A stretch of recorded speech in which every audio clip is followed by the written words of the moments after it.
Hi friends, ఇంకొక కొత్త horror స్టోరీతో మీ ముందుకు వచ్చేసాను. ఈ స్టోరీ చాలా ఇంట్రెస్టింగ్గా ఉంటుంది. సో వీడియో మొత్తం చూసి మీకు నచ్చితే వీడియోని లైక్ చేసి మా ఛానల్ని సబ్స్క్రైబ్ చేసుకొని పక్కనున్న బెల్ సింబల్ యాక్టివేట్ చేసుకోండి. ఇక లేట్ చేయకుండా స్టోరీలోకి వెళ్ళిపోదాం.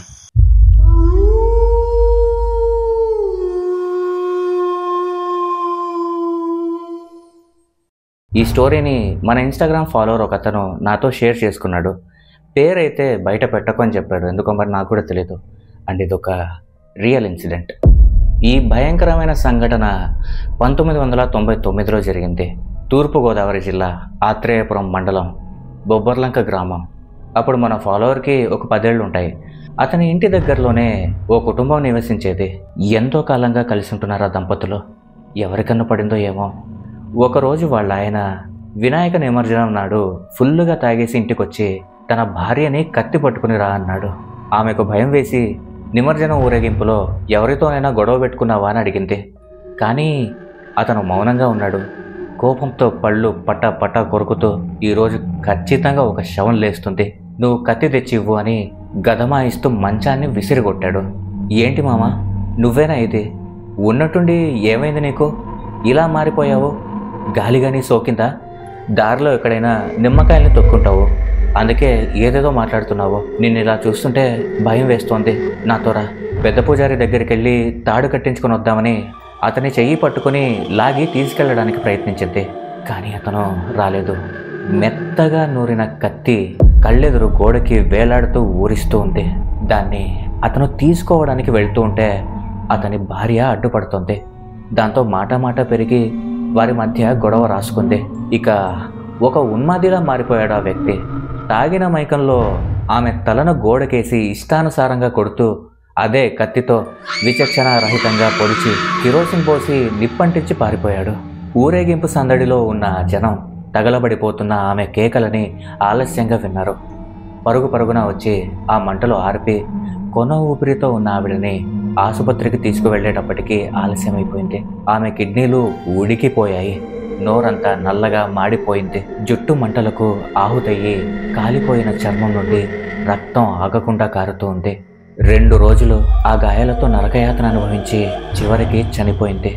ఆమె ప్రాణాలతో పోరాడుతూ బెడ్ మీద ఉన్నప్పుడే ఆమె భర్తను పోలీసులు పక్క ఊరిలో పట్టుకున్నారు. ఇక ఆమె శవాన్ని తీసుకెళ్లి ఊరిలో వాళ్ళందరూ కలిసి ఆమె కొడుకుతో అంత్యక్రియలు జరిపించారు. శ్మశానం నుండి అందరూ గ్రామానికి తిరిగి వచ్చి ఆ రాత్రి ఆ చనిపోయిన ఆవిడ వారి ఇంటి ముందు ఉన్న చెట్టు కిందే పెద్దలు సమావేశం అయ్యి అక్కడ ఉన్న అరుగు మీద కూర్చున్నారు. కొంతసేపటి తర్వాత ఆ ఇంట్లో నుండి వాళ్ళ అమ్మాయి పరిగెడుతూ బయటకు వచ్చింది. మా అమ్మ తిరిగి వచ్చేసింది, లోపలే ఉంది, రండి అని ఆనందంతో నవ్వుతూ గెంతులేస్తోంది. చనిపోయిన మనిషి తిరిగి రావడం ఏంటి అని అక్కడ ఉన్న వాళ్ళందరూ ఆ ఇంటి లోపలికి వెళ్ళి చూశారు.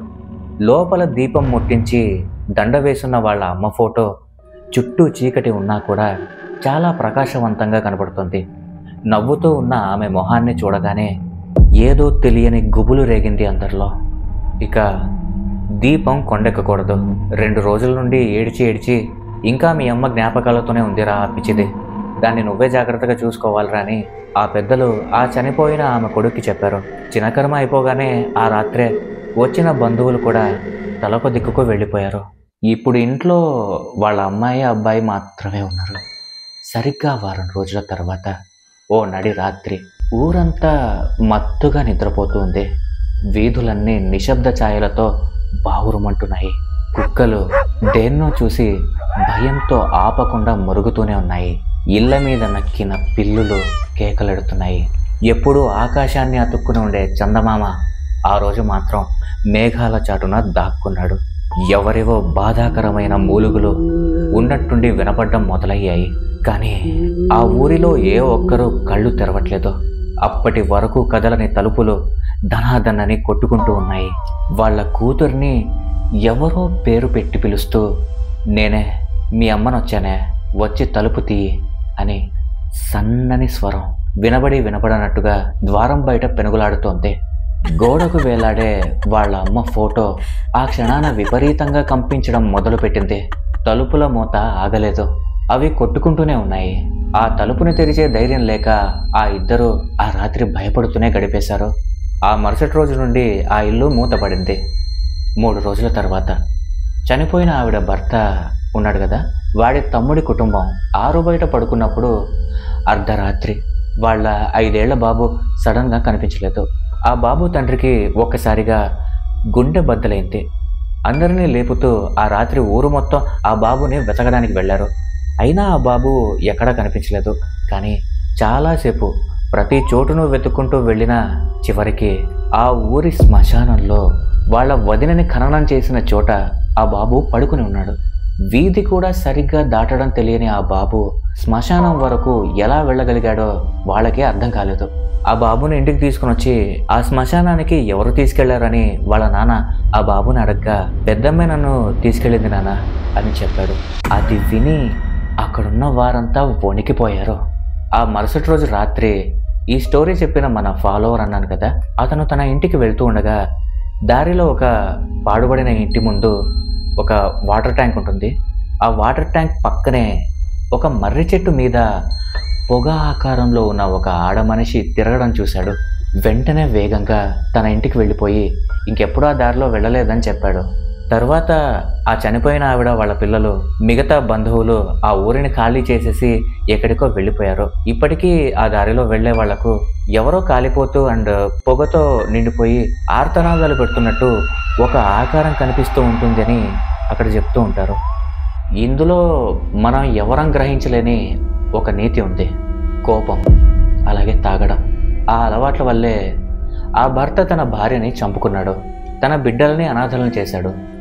ఒక్క క్షణం తన కోపాన్ని అణిచివేసుకుని ఉంటే అంత ఘోరం జరిగి ఉండేది కాదు. ఆ పిల్లల భవిష్యత్తు కూడా బాగుండేది. చాలామంది ఏదో అనుకుంటారు కానీ తల్లి తండ్రి లేని జీవితం చాలా దారుణంగా ఉంటుంది. ఇలాంటి ఇన్సిడెంటే ఒకటి జరిగింది. ఇది ఇందాక నేను చెప్పిన స్టోరీ లాంటిది కాదు, కానీ నాకెందుకో చెప్పాలనిపిస్తుంది. ఒకసారి వినండి. 2 భార్యాభర్తలు, వాళ్ళకి రత్నాలు లాంటి 2 కొడుకులు. ఆ భార్యాభర్తలు ఇద్దరూ కూడా మళ్ళీ గవర్నమెంట్ ఎంప్లాయీసే. చిన్న చిన్న మనస్పర్ధల వల్ల, వాళ్ళ కోపం వల్ల డైవర్స్ తీసుకుని ఎవరి దారినా వాళ్ళు వెళ్ళిపోయారు. కానీ వాళ్ళు తమ పిల్లల్ని పట్టించుకోకపోవడంతో ఒకడు తాగుడుబోతయ్యాడు, ఒకడు దొంగ అయ్యాడు. ఇక్కడ తప్పు ఆ పిల్లలని కన్నా తల్లిదండ్రులది, వాళ్ళ కోపానిది కూడా. ఒకటి మాత్రం చెప్తాను, మీకు విడిపోవాలనుంటే విడిపోండి, కానీ మీకు పిల్లలు పుట్టాక మాత్రం దయచేసి విడిపోకండి, లేదా ఒకరినొకరు చంపుకోకండి. అమ్మా నాన్న మీలో ఒక్కరు మిస్ అయినా పిల్లల జీవితం నరకంగా ఉంటుంది. ఓకే ఫ్రెండ్స్, ఈ స్టోరీ కనుక మీకు నచ్చినట్లయితే ఖచ్చితంగా ఈ వీడియోని ఒక లైక్ చేసి మీ అభిప్రాయాలను కామెంట్ చేసి మీ స్నేహితులు మరియు బంధువులతో షేర్ చేసుకోండి. అలాగే మా ఛానల్ని సబ్స్క్రైబ్ చేసుకొని పక్కనున్న బెల్ సింబల్ని యాక్టివేట్ చేసుకోండి. Thanks for watching.